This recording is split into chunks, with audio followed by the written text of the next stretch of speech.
Em 2023, o caso Bernardo Boldrini teve mais um capítulo. Trata-se da trágica história do menino que ansiava por amor paterno e que infelizmente foi covardemente assassinado em um plano arquitetado pelo próprio pai e executado pela madrasta.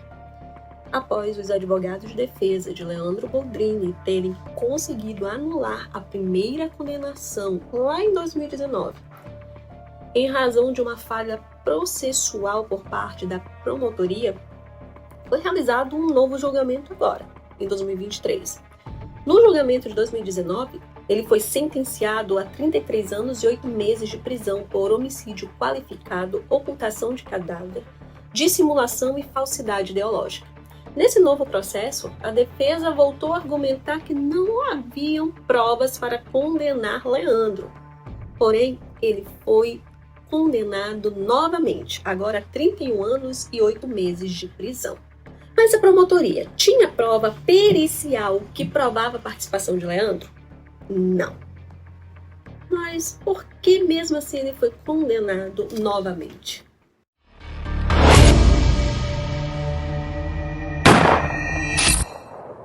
Eu sou Gigi Barreto, perita criminal, e trago investigação e perícia descomplicada.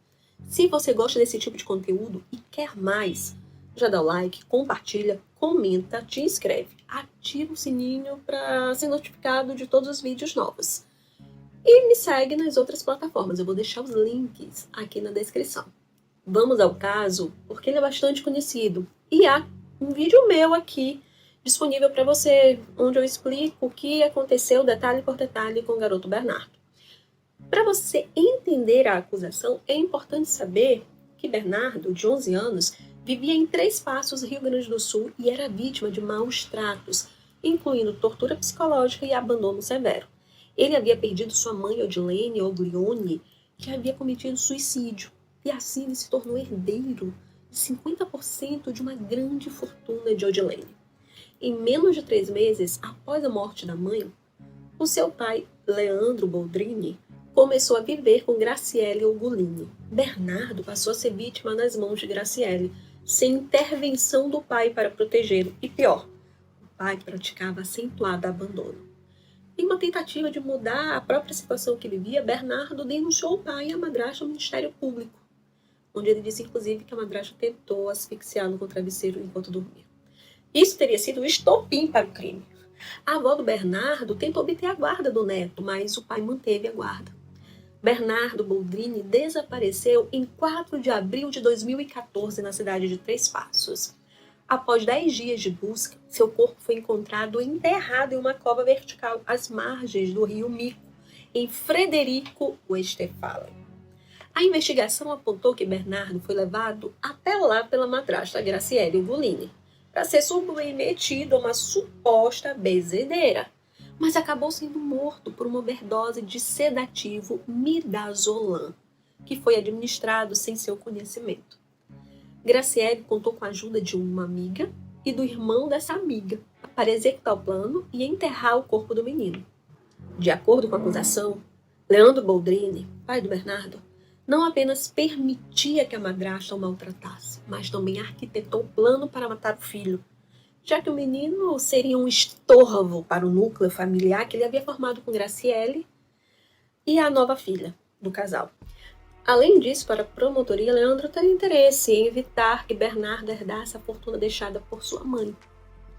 Teria sido o médico quem disponibilizou o receituário para a compra do medicamento ministrado no Bernardo no dia do seu assassinato. O inquérito policial apresentou provas periciais da participação de Graciele, de Edelvânia e de Evandro. Edelvânia é a amiga de Graciele e Evandro, o irmão da amiga. Provas periciais são provas diretas sobre o fato, mas não apresentaram provas periciais sobre a participação de Leandro no crime. O que a polícia e a perícia levantaram foram indícios de que Leandro era conhecedor das ameaças de Graciele para com Bernardo e o pouco caso que ele fazia disso, além do abandono parental que o menino estava vivendo nos últimos tempos. E a assinatura de Leandro na receita do remédio usado. Infelizmente, a perícia não conseguiu chegar a uma conclusão sobre se a assinatura de Leandro na receita médica para comprar o medicamento que matou Bernardo era ou não era de Leandro. Mas então, o pai do menino deveria ser inocentado? Bem, não é assim que as coisas funcionam. O Brasil, em relação às provas, o judiciário adota o sistema de persuasão racional, ou livre convencimento motivado do juiz, que permite que o julgador se valha de qualquer prova, desde que haja uma motivação fundamentada a respeito. No tribunal do júri, a convicção é dos jurados, independente das provas apresentadas e sem a necessidade de fundamentação. Claro, não pode ser nada esdrúxulo também. É importante trazer para você que a materialidade de um crime não depende apenas de provas materiais, que são provas diretas, mas também de provas indiretas, indícios que não estão ligados diretamente ao fato criminoso, mas permitem concluir sua existência por meio de raciocínio e indução.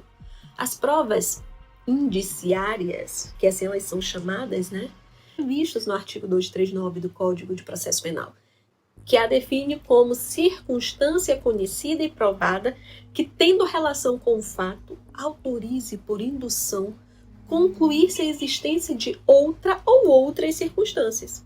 O que ocorreu no caso Bernardo foi esse cenário. O inquérito policial apresentou indícios que foram levados pela promotoria ao tribunal do júri e que ganharam status de prova.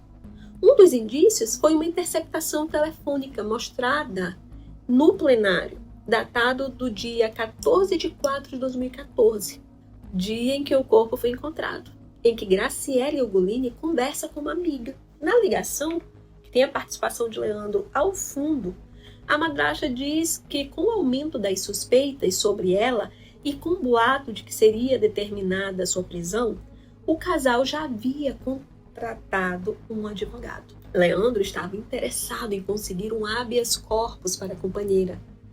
Já havia até um advogado para isso. Então, eles conversavam ali e entre sorrisos. Graciele e Leandro não davam a mínima para saber onde Bernardo estava. Outro indício foi o fato de Leandro ter feito o boletim de ocorrência sobre o desaparecimento do Bernardo. Bernardo ele era acostumado a sumir, passar dias nas casas de pessoas, incluindo a casa da vizinha Jussara Petra, a tia Ju. Ela e o marido acolhiam Bernardo, o alimentava, inclusive. Dias importantes como Páscoa, aniversário do menino, Dia dos Pais, eram datas que Bernardo passava ao lado dos Petra, sendo que o pai nunca procurava pelo filho quando sumia. Era sempre a vizinha que tentava avisar sobre o paradeiro do garoto.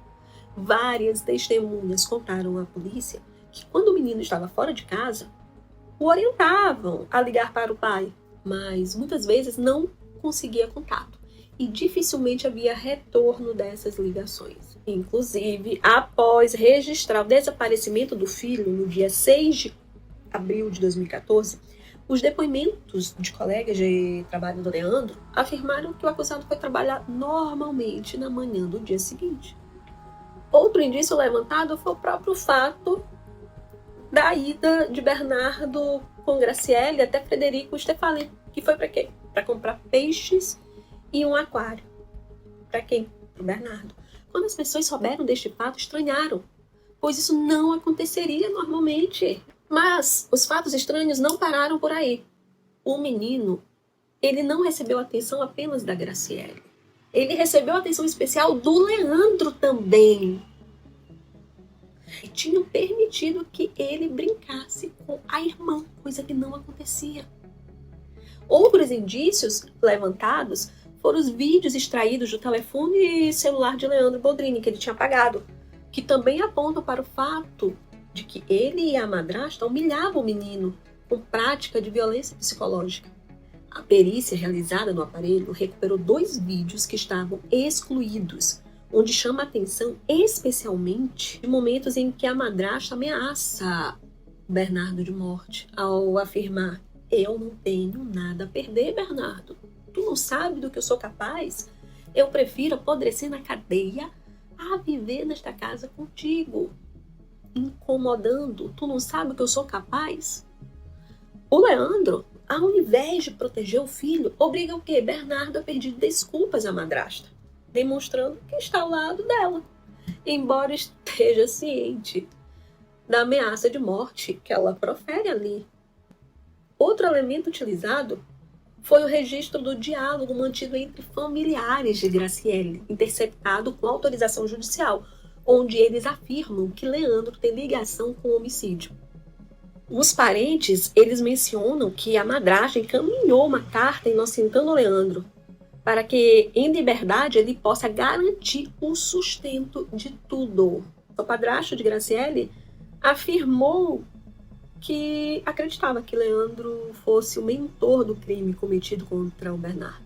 Esses indícios que eu trouxe são só os principais. Muitos outros foram levantados e levados ao tribunal do júri. Então, todos esses indícios juntos traçaram a narrativa acusatória contra Leandro Boldrini. E como nós não temos um sistema de valores de prova, uma prova mais valorosa do que a outra, os indícios, quando juntos e formam um raciocínio robusto, ele vale para a convicção, seja do juiz, seja do tribunal do júri, dos jurados. Mas me diga, e você concordou com o resultado do julgamento? Me conta aqui nos comentários. O próximo vídeo é sobre o caso Iane Brena, vereadora de Juazeiro do Norte, e o trabalho da perícia nesse caso, que estava um tanto quanto confuso. O caso confuso. Mas diga-se de passagem que a perícia trabalhou muito bem. Então te aguardo no próximo vídeo. Até lá!